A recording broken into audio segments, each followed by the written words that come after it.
주님의 이름으로 간절히 축복합니다. 오늘 본문은 사실 우리가 처음 읽은 5절부터 그리고 끝절 69절까지입니다. 이것이 오늘 본문이. 그런데 왜 앞부분만, 왜 뒷부분만 조금 읽었을까요? 너무 기니까. 너무 기니까. 길 뿐만 아니라 그 안에 있는 내용을 보면 사람의 수가 나와요. 누구의 자손은 몇 명이요, 누구의 자손은 몇 명이요, 누구의 자손은 몇 명이요 라는 말이 계속돼요. 그래서 너무 읽기도 힘들고 그 분량도 너무 길기 때문에 앞부분, 뒷부분만 이렇게 읽었어요. 자, 오늘 본문 이렇게 긴 이유가 무엇일까요? 오늘 본문에 기록된 내용은 이 바벨론 왕 느부갓네살에게 포로로 잡혀갔다가 하나님의 은혜로 다시 예루살렘으로 돌아오게 된 자들의 이름 그리고 그 수가 기록되어 있어요. 그래서 여러 사람들의 자손대로, 오늘 우리말로 하면 이렇게 여러 성씨대로 그 사람들의 수를 적었기 때문에 그 내용이 너무 길고 복잡해요. 자, 그 내용이 6절과 7절에 나와 있죠. 옛적에 바벨론 왕 느부갓네살에게 사로잡혀 갔던 자들 중에서 노임을 받고 예루살렘과 유다에 돌아와 각기 자기들의 성읍에 이른 자들, 곧 스룹바벨과 예수아와 느헤미야와 아사랴와 라마와 나하마니와 모르드게와 빌산과 미스베렉과 비그웨와 누훔과 바나와 함께 나온 이스라엘 백성의 명수가 이러하니라. 느부갓네살에게 포로로 잡혀갔다가 예루살렘으로 돌아온 자들의 명수가 이러하니라 라고 그들의 이름과 그들의 수를 구체적으로 끝도 없이 길게 언급하고 있는 것이, 아마 이 내용을 다 읽었으면 아마 벌써 여러분들 가운데 꾸벅꾸벅 조시는 분이 생겼을지도 몰라요. 자, 그런데 왜 이렇게 길고 복잡한 내용들을 좀 간단하게 적을 수도 있을 텐데 이렇게 길게 누구의 자손은 몇 명이요, 누구의 자손은 몇 명이요, 누구의 자손은 몇 명이요, 꼭 이렇게 기록할 필요가 있을까? 이유가 있으니까 그렇게 해놨겠죠. 성경에 보면 이런 내용들이 오늘 본문뿐만 아니라 여러 다른 곳들에도 나와 있어요. 먼저 민수기가 대표적이죠. 민수기. 여러분, 민수기라는 책 제목의 이름의 뜻이 뭡니까? 민수, 백성의 수를 기록한 책, 민수기. 그러니까 거기도 보면 그냥 백성들의 수 이런 것들이 계속해서 얼마나 많이 나오는지 몰라요. 1장부터 4장까지. 오늘 본문은 짧은 거예요. 1장부터 4장까지 그런 내용이 계속돼요. 역대상은 더 심하죠. 역대상을 보면 1장부터 9장까지 사람 이름만 계속해서 나오는 것을 보게 돼요. 그것도 거기서 다 끝나는 게 아니고 그 뒤에는 사람 이름 나왔다가 조금 다른 내용 나왔다가 또 사람이 조금 반복되긴 해도 끝까지 사람의 이름, 직분, 수 등이 끊이지 않고 계속되는 그런 부분들을 보게 돼요. 오늘도 성경 일독하는 일에 참여하라고 여러분에게 광고를 드렸는데, 성경 일독을 하다가 꼭 시험에 드는 부분이 바로 이 민수기, 역대상 이런 부분이, 아니 뭐야 도대체 왜 이렇게 사람 이름이 많이 나오는 거야 하다가 그냥 성경을 덮어버리는 분들이 참 많아요. 그럼에도 불구하고 이런 부분들까지도 꿋꿋이 읽어나가는 분이 있으면 참 그런 분들은 뭐가 돼도 될 분이 굉장한 분들이, 올해도 꼭 그렇게 한번 해보시길 바래요. 민수기 역대상뿐만 아니라 신약에도 그런 내용이 있죠. 어디 마태복음, 구약 읽다가 민수기, 역대상 읽다가 그냥 아예 못하겠다, 신약 읽자, 신약으로 딱 갔더니 마태복음 1장에 또 예수님의 족보에 대해 사람들이 또 계속 나와가지고 또 신약도 못 읽고 포기하는 그런 일들이 참 많이 있어요. 자, 어쨌든 이런 부분을 꿋꿋이 읽는 분이라 할지라도 분명히 이런 생각은 피할 수가 없어요. 왜 이렇게 이런 내용들을 다 기록해 놓았을까? 좀 간략하게 요약을 했으면 좋을 텐데, 또 할 수 있으면 좀 줄였으면 좋았을 터인데. 자, 오늘 본문도 우리가 읽지 않은 부분을 생략하고 우리가 오늘 읽은 본문 말씀만 읽으면 훨씬 더 깔끔할 것 같아요. 가운데 우리가 생략한 부분을 성경에 기록하지 않고 5절부터 7절까지 그리고 66절부터 69절까지 제가 한번 읽어볼게요. 내 하나님이 내 마음을 감동하사 귀족들과 민장들과 백성을 모아 그 계보대로 등록하게 하심으로 내가 처음으로 돌아온 자의 계보를 얻었는데, 거기에 기록된 것을 보면 옛적에 바빌론 왕 느부갓네살에게 사로잡혀 갔던 자들 중에서 노임을 받고 예루살렘과 유다에 돌아와 각기 자기들의 성읍에 이른 자들, 고 스룹바벨과 예수아와 느헤미야와 아사랴와 라마와 라하마니와 모르드게와 빌산과 마스베렉과 비그웨와 누훔과 바하냐와 함께 나온 이스라엘 백성의 명수가 이러하니라. 그리고 66절로 가서 온 회중의 합계는 42,360명이요. 그 외에 노비가 7,337명이요. 그들에게 노래하는 남녀가 245명이 있었고 말이 736마리요. 노새가 245마리요. 낙타가 435마리요. 나귀가 6,720마리였느니라. 하고 딱 끝나면 얼마나 좋아요. 그 가운데 있는 내용은 생략해도 말씀을 이해하는데 별로 지장도 없고 내용도 아주 깔끔하고 좀 더 쉽게 이해할 수 있을 것 같고 성경 읽다가 시험에도 들지 않고 좋을 것 같은데 왜 그 가운데 그렇게 긴 내용들을 기록하고 있을까? 혹시라도 성경 책 분량을 늘리기 위해서 그랬을까요? 여러분 옛날에 숙제할 때 학교에서 선생님이 몇 페이지씩 써와, 특별히 대학교 때 레포트 내면서 레포트 10페이지 이상 써와. 쓸 말은 없는데 페이지는 채워야 되겠고 어때요? 그러니까 그냥 막 쓸데없는데 누구 인물을 얘기하면 그냥 그 할아버지부터 이름 다 써가면서 양 한 페이지라도 늘리려고. 여러분 성경도 그랬을까요? 그래도 좀 성경책 하나님의 말씀 그러는데 이렇게 얇으면 좀 권위가 없잖아요. 좀 두껍고 무게도 있고 그래야 좀 권위도 있어 보이고. 역시 옛날에 대학교에 가면요 들고 다니기도 힘들 정도로 크고 두꺼운 책 한 권 정도는 끼고 다녀야 대학생 폼이 나는 걸로 생각을 했어요. 그래서 그냥 무거운 책, 사전 같은 그런 책을 그냥 가슴에 안고 어깨에 끼고 들고 다닐 때가 있어요. 성경책도 그처럼 좀 두꺼워야, 좀 커야 권위가 있어 보여서 권위를 세우기 위해서 그렇게 생략해도 되는 그런 사람의 이름들을 그렇게 많이 기록했을까요? 아니죠. 그럴 리가 없죠. 왜? 사실 성경에는 꼭 기록해야 될 내용만 기록해도 다 기록할 수 없을 만큼 그 내용이 많다고 성경이 이야기. 요한복음 21장 25절에 보면 예수께서 행하신 일이 이 외에도 많으니 만일 낱낱이 기록된다면 이 일상이라도 이 기록된 책을 두기에 부족할 줄 아노라. 예수님이 하신 일 가운데도 정말 대표적인 정말 중요한 일만 기록한 것이지 예수님이 하신 일만 다 기록하려고 해도 일상 전체를 다 둔다 할지라도 그 기록을 다 보관하기가 어려울 것이다 라고 이야기하고 있는 것을 보게 돼요. 자, 그럼에도 불구하고 쓸데없는 것처럼 보이는, 좀 줄여도 될 것처럼 보이는 이런 내용들을 생략하지 않고 줄이지 않고 자세하게 기록하고 있는 이유가 무엇일까요? 그 첫 번째 이유는요, 성경은 소설과 같이 꾸며진 이야기가 아니, 역사적 사실의 바탕을 두고 역사적 사실에 근거해서 기록된 책이에요. 그래서 성경을 보면 누구의 아들 누구, 사람의 이름을 바뀔 때도 소설을 쓸 때는 어떻게 합니까? 옛날 어느 마을에 이렇게 합니다. 그래서 성경은 그렇지 않아요. 언제 어느 왕 시대에 누구의 아들 누구의 손자, 할아버지 이름부터. 여러분 요즘 같으면 그 일이 쉽지만 옛날에는 그게 쉽지 않아요. 할아버지 이름을 밝히고 아버지 이름을 밝힌다는 게 쉽지 않아요. 그러나 성경은 할 수 있는 대로 최대한 어느 왕 시대에 할아버지 누구, 아버지 누구, 그리고 그 아들 누구라고 명확하게. 예수님이 태어난 것만 해도 나사렛에서 태어나신 예수 그리스도, 나사렛에서 자라신 예수 그리스도. 나사렛이라는 동네가 얼마나 적은 동네인 줄 아세요? 성경에 기록되지 않았으면 어디에 붙어 있었는지조차 알 수 없는 그런 것이지만, 그러나 정확하게 이야기함으로 말미암아서 아무리 성경을 반대하려고 고고학자들이 애를 써도 부정할 수 없을 만한 정확한 역사적인 근거들을 성경은 제시하고 있는 것이. 그래서 이런 내용들을 오늘 본문에도 누구의 자손이 몇 명이고 누구의 자손이 몇 명이고 하는 이런 모든 내용들을 통해서 성경이 얼마나 정확한 그런 역사적인 근거를 가지고 있는가 하는 것을 우리에게 분명하게 가르쳐 주고 있는 것이. 자, 그러나 이것도 이런 내용들을 다 기록한 가장 중요한 이유는 아니, 그래서 성경의 역사성만을 보여주기 위해서 이런 내용들을 기록한가? 그렇지 않아요. 그 내용 자체에도 우리에게 주는 중요한 교훈이 있기 때문에 그래요. 로마서 15장 4절에 보면 이런 말씀이 나옵니다.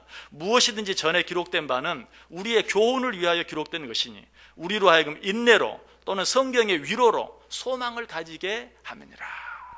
성경에 나와 있는 모든 내용들 속에는 반드시 우리에게 주기를 원하는 교훈이 그 속에 들어있다. 그래서 여러분들은 오히려 성경을 읽다가 왜 이런 내용들이 성경에 기록되었을까 하는 생각이 들면 오히려 더 한번 자세히 그 말씀들, 그 내용들을 읽어볼 필요가 있다는 것이. 자, 오늘 본문에는 어떤 내용이 기록되어 있다고요? 느헤미야가 바벨론 포로로부터 자유함을 얻은 사람들의 수를 기록하고 있다라고 말씀드렸어요. 자, 그런데 느헤미야가 그 사람들의 수를 그처럼 자세하게 세게 된 이유가 무엇입니까?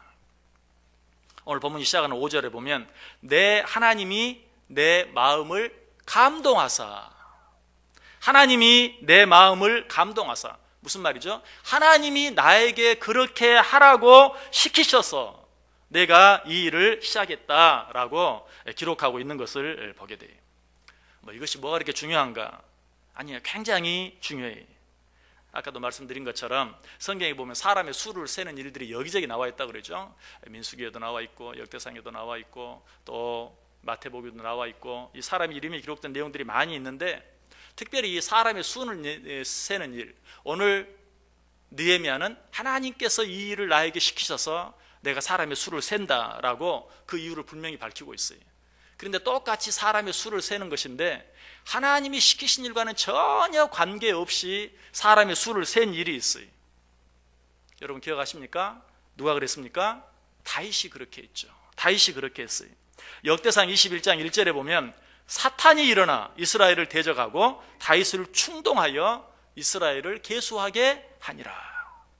똑같이 사람의 수를 셌는데 오늘 느헤미야는 누가 시켜서? 하나님이 시키셔서, 하나님이 내 마음을 감동하사 사람의 수를 세었어요. 그런데 다윗은 똑같이 사람의 수를 셌는데 누가 시켜서?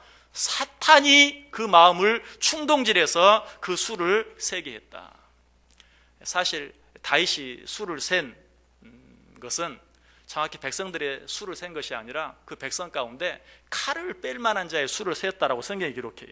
역대상 21장 5절에 보면 요압이 백성의 수요를 다윗에게 보고하니 이스라엘 중에서 칼을 뺄 만한 자가 110만 명이요 유다 중에 칼을 뺄 만한 자가 47만 명이라.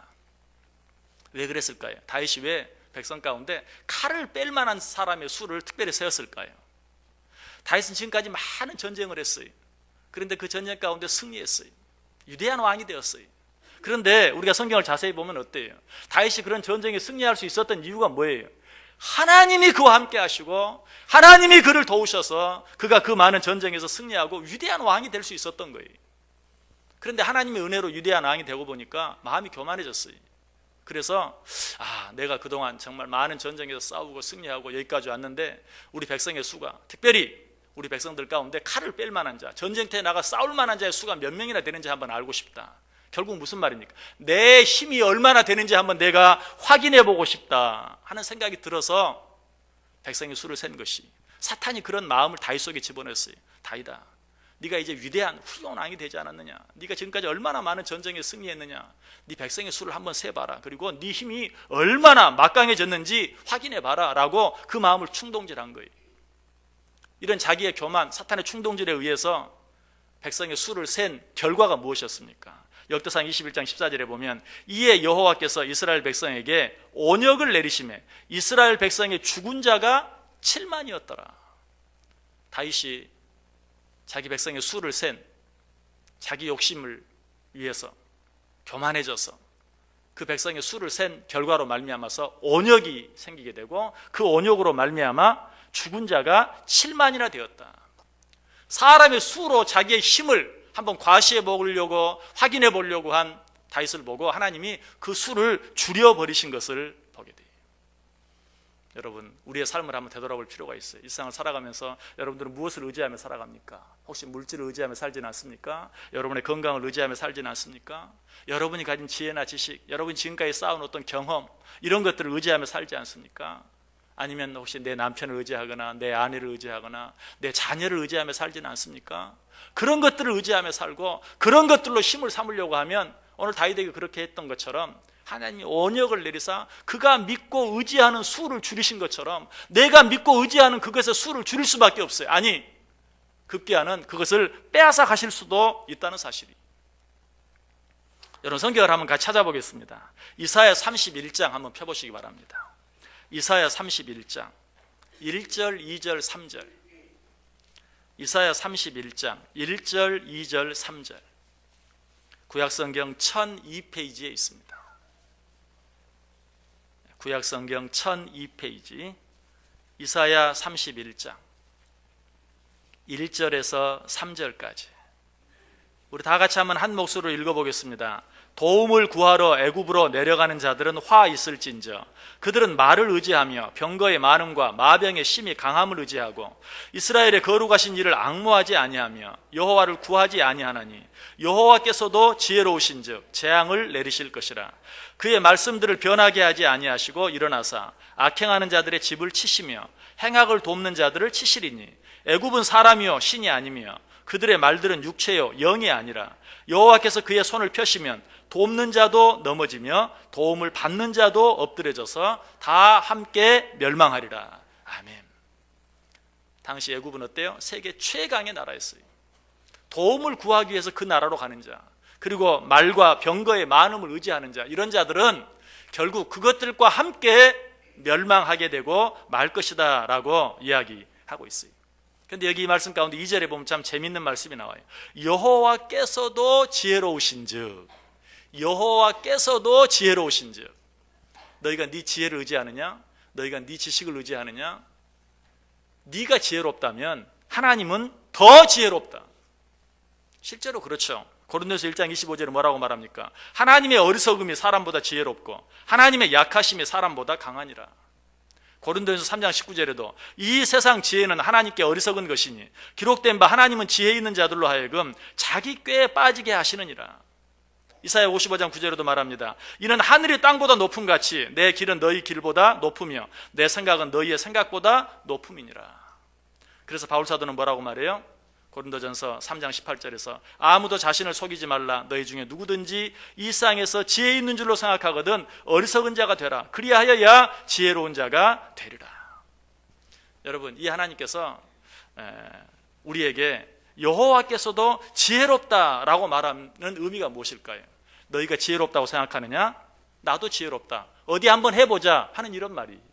네가 네 지혜를 믿고 살기를 원하느냐? 네가 네 지혜를 의지하며 살기를 원하느냐? 나도 지혜롭다.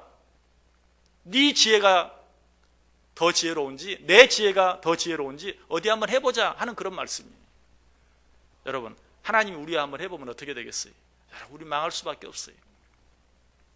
그러므로 하나님 앞에서 내 지혜 믿고 내 지혜 의지하며 살면 안 돼요.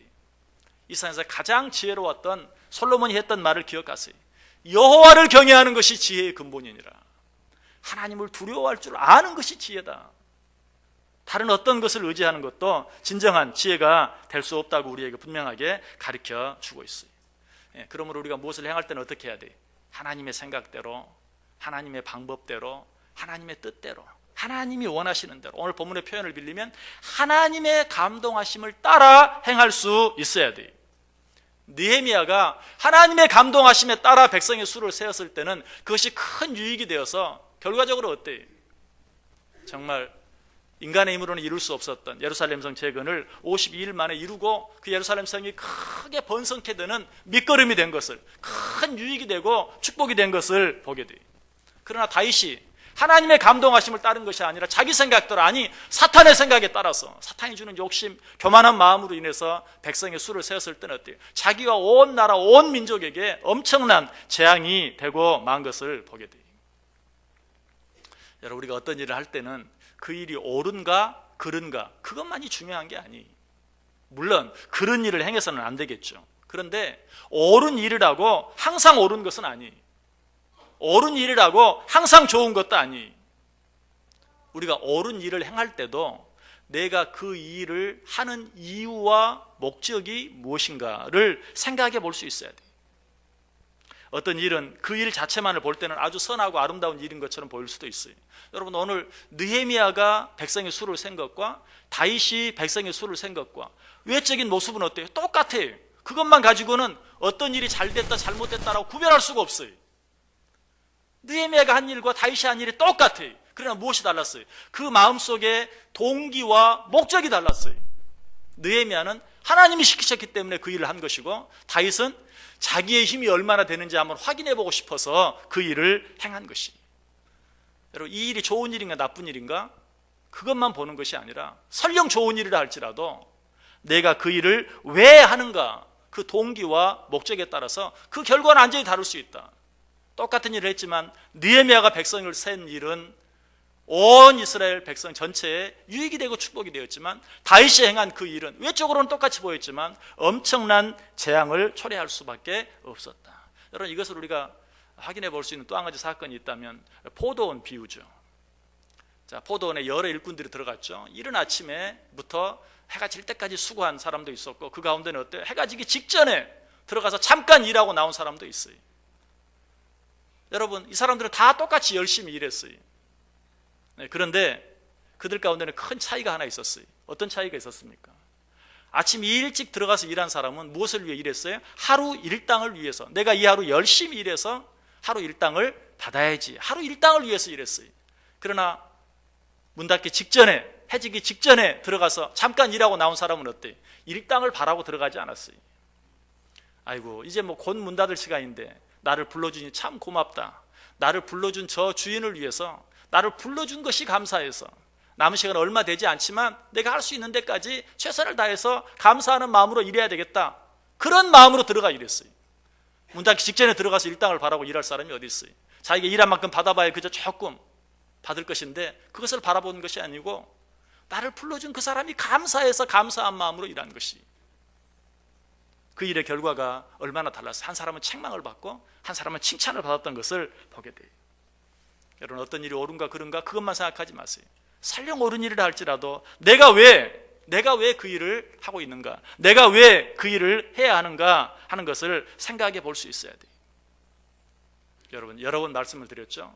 하나님은 힘이 모자라서 우리에게 도움을 요청하는 분이 아니, 어떤 일을 가장 잘 하시려면 하나님 혼자 하시는 것이 가장 좋은 방법이에요. 그런데도 왜 우리에게 일을 맡기십니까? 하나님께서 영광을 받으시기 위해서 그렇게 하시는 것이. 그러므로 우리는 어떤 일을 할 때든지 그 일의 목적이 뭐가 돼야 돼요? 그 일을 하는 이유가 뭐가 돼야 돼요?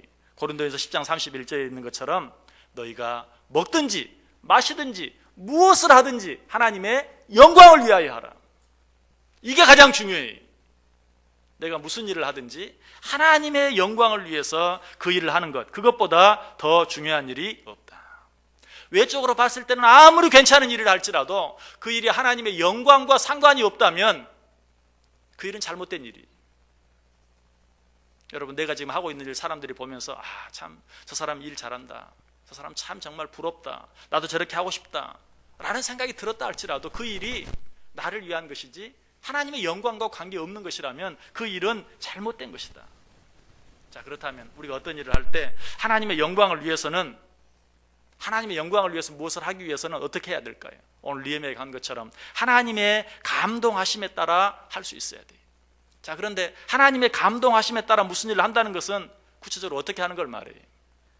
하나님의 말씀에 따라 무엇을 행하는 것이 바로 하나님의 감동하심을 따라 무엇을 행하는 것이. 왜? 디모데후서 3장 16절에 이렇게 말해요. 모든 성경은 하나님의 감동으로 된 것으로 교훈과 책망과 바르게 함과 의로 교육하기에 유익하다. 여러분, 이 성경이 뭘로 되어 있다고요? 하나님의 감동하심으로 되어 있어요. 여러분, 하나님의 감동하심을 따라 무엇인가 하기를 원하십니까? 하나님의 감동하심으로 기록된 하나님의 말씀이 뭐라고 말하고 있는지 귀를 기울여야 돼요. 그리고 그 말씀에 따라 행할 수 있어야 돼요. 그 말씀대로 살 수 있어야 돼요. 그것이 바로 하나님의 감동하심을 따라 살고 하나님의 감동하심을 따라 무엇을 하는 것이. 하나님의 말씀에 귀를 기울이지 않고는 절대로 하나님의 감동하심에 따라 무엇을 할 수가 없어요. 왜? 하나님의 말씀을 듣지 아니하면 하나님의 감동하심을 느낄 수 없고, 그 느낌, 감동하심을 느끼지 못하면 어때요? 우리는 아무것도 할 수가 없는 것이. 여러분, 하나님께서 모세가 죽은 후에 여호수아가 이제 나는 어떻게 해야 되는가, 나는 무엇을 해야 되는가 고민하고 두려워했죠. 그때 하나님께서 그 여호수아에게 뭐라고 말합니까? 여호수아 1장 8절에서 이 율법책을 내 입에서 떠나지 말게 하며 주야로 그것을 묵상하여 그 안에 기록된 대로 다 지켜야 하라. 그리하면 내 길이 평탄하게 될 것이며 내가 형통하리라. 모세가 갑자기 죽으니까 여호수아가 어찌할 바를 모르고 내가 어떻게 해야 하는가, 내가 이스라엘 백성들을 어떻게 잘 인도해서 저 약속의 땅까지 들어갈 것인가. 그에게 주신 하나님의 말씀은 한 가지였어요. 이 율법책을 내 입에서 떠나지 말게 하며 그것을 취하로 묵상하여 그 가운데 기록한 대로 다 지켜 행하라. 그리하면 내 길이 평탄하게 될 것이요 내 길이 형통하리라. 여러분, 2016년 한 해 하나님의 말씀에 따라 길을 걸어가면 2010년 한 해 여러분의 길이 평탄하고 형통하게 될 줄 믿습니다. 왜? 하나님의 말씀은 하나님의 감동하심으로 된 것이요, 하나님의 말씀에 따라 길을 가는 것은 하나님의 감동하심에 따라 우리의 길을 가는 것이 되기 때문에 그래요. 그래서 시편 1편에서도 복 있는 사람에 대해서 이야기하면서 어떤 사람이 복 있는 자인가 뭐라고 말합니까? 시편 1편 2절에 오직 여호와의 율법을 즐거워하여 그의 율법을 취하로 묵상하는 자, 그런 자가 복이 있다. 그런 자가 어떤 복을 받는다고 말합니까? 그는 시냇가에 심은 나무가 철을 따라 열매를 맺으며 그 잎사귀가 마르지 아니함 같으니 그가 하는 모든 일이 다 형통하리로다. 하나님의 말씀을 따라 살아가는 자, 그의 길은 다 형통할 것이다 라고 우리에게 분명하게 말하고 있어요. 그래서 바울도 자기가 가장 사랑했던, 자기 아들처럼 사랑했던 디모데에게 뭐라고 권면하죠? 내가 이를 때까지 읽는 것과 권하는 것과 가르치는 것에 전념하라. 오직 하나님의 말씀에 전념하라.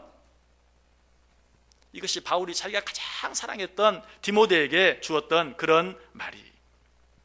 여러분 2016년 한 해 정말 하나님의 말씀 붙잡고 살아갈 수 있길 바라요. 하나님의 감동하심에 따라서 하나님께서 우리에게 말씀해 주시는 대로 그 말씀에 순종하는 삶을 살아보세요. 느헤미야가 위대할 수 있었던 것은 오늘 본문에만이 아니라 느헤미야 2장에도 보면 이미 그는 처음부터 오직 하나님의 감동하심에 따라서 모든 일을 행했던 사람인 것을 분명히 알 수 있어요.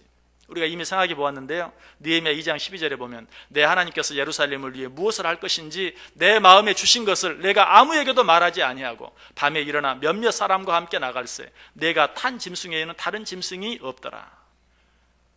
느헤미야가 이제 천신만고 끝에 예루살렘에 도착하게 되었어요. 자, 예루살렘에 도착해서 그가 어떻게 합니까? 하나님이 내 마음에 주신 것을, 하나님이 내 마음에 주신 것을 내가 아무에게도 말하지 아니하고 밤에 일어나 몇몇 사람과 함께 나가서 내가 탄 짐승에는 다른 짐승이 없더라. 하나님이 자기에게 말씀하신 대로, 다른 사람은 이해를 못해요. 왜 느헤미야가 그렇게 하는지. 그러나 나는 하나님께서 말씀하신 대로, 하나님이 내 마음에 주신 대로, 하나님이 내게 감동하신 대로 그가 나가서 행한 모든 일들을 행한 것을 보게 돼요. 그 결과가 무엇이었다고요? 예루살렘 성을 52일 만에 준공한 정말 놀라운 기적과 같은 일이 일어났다는 것이. 저 여러분도 이 하나님의 말씀에 귀를 기울이며 살아갈 때 우리의 삶이 기적과 같은, 도무지 내 힘으로는 이룰 수 없는 일들이 이루어져 있는 것을 보게 되고 누리게 되고 체험하게 된다는 것이. 한 가지만 말씀드리고 말씀을 마치겠어요. 지금까지 이런 이야기들은 성경에 나타나 있는 성경의 위인들, 느헤미야 같은 그런 사람들에게만 일어나는 일이 아니, 여호수아 같은 그런 사람들에게만 일어나는 일이 아니, 우리 현실 속에서도, 우리 역사 속에서도 얼마든지, 아니 계속해서 지금도 일어나고 있는 일이. 여러분, 땅콩 박사로 유명한 분 혹시 아십니까? 미국의 조지 워싱턴 카버라는 사람이 있죠. 이름은 기억을 못해도 땅콩 박사라고 우리가 많이 듣고 알고 있는 그런 사람이. 이 사람은 미국의 흑인 가운데서 가장 성공적인 삶을 살았다는 평을 받는 그런 사람이죠. 그런데 그의 삶 전체가 어떤 삶이었는가? 오늘 느헤미야처럼 그의 삶은 오직 하나님의 감동하심을 따라 살아가는 그런 삶이었어요. 그는 이렇게 간증합니다. 나는 매일 아침 하루의 삶을 시작하기 전에 하나님의 감동하심과 인도하심을 받기 위해 새벽 4시에 일어나서 하나님의 말씀을 묵상하고 그 말씀을 붙잡고 기도했다. 오늘 하루 하나님의 감동하심을 받기 위해서, 하나님의 인도하심을 얻기 위하여 매일 새벽 4시에 일어나 하나님의 말씀을 읽고 그리고 그 말씀을 붙잡고 기도했다. 특별히 그가 사랑한 말씀 한 구절을 소개하는데요, 잠언 3장 6절이라고 말합니다. 너는 범사의 그를 인정하라. 그리하면 내 길을 지도하시리라. 여러분, 2010년 한 해 하루하루 여러분의 길을 하나님께 맡기세요. 하나님을 의지하세요. 하나님의 감동하심을 구하세요. 말씀을 마치면서 한 가지 더 부탁을 드립니다. 여러분, 이 안에 새벽을 깨우는 일을 힘써 보세요. 저는 그렇게 생각해요. 신앙생활을 가장 쉽게, 신앙생활을 가장 잘할 수 있는 방법이 있다면 새벽을 깨우는 방법이다. 왜? 새벽에 말씀을 받고 그 말씀 가지고 며칠만 살면 돼요? 하루만 살면 돼요. 새벽에 하나님이 내게 주신 말씀 가지고 하루만 살면 돼요. 내일 일은 내일 염려하고 내일은 어떻게? 내일 새벽에 주신 말씀 가지고 그날 하루만 살면 돼요. 사람에 대해서 말하는데 뭐라고 말합니까? 작심삼일. 아무리 결심이 약한 사람도요, 의지력이 약한 사람도 하루 작정하면 사흘은 가요. 한 번 작정하면 사흘은 가요. 그런데 새벽기도 매일 나오면 어때요? 그날 아침 내게 주시는 말씀 받고 그날 하루만 살면 돼요. 그러니 신앙생활을 가장 쉽게 가장 잘할 수 있는 방법이 뭐예요? 매일 아침 하나님 말씀을 듣고 그날 하루 그 말씀 묵상하며 하나님께서 오늘 내게 원하시는 일이 무엇인지 믿고 그날 하루만 하나님의 감동하심을 따라 살면 되는 것이.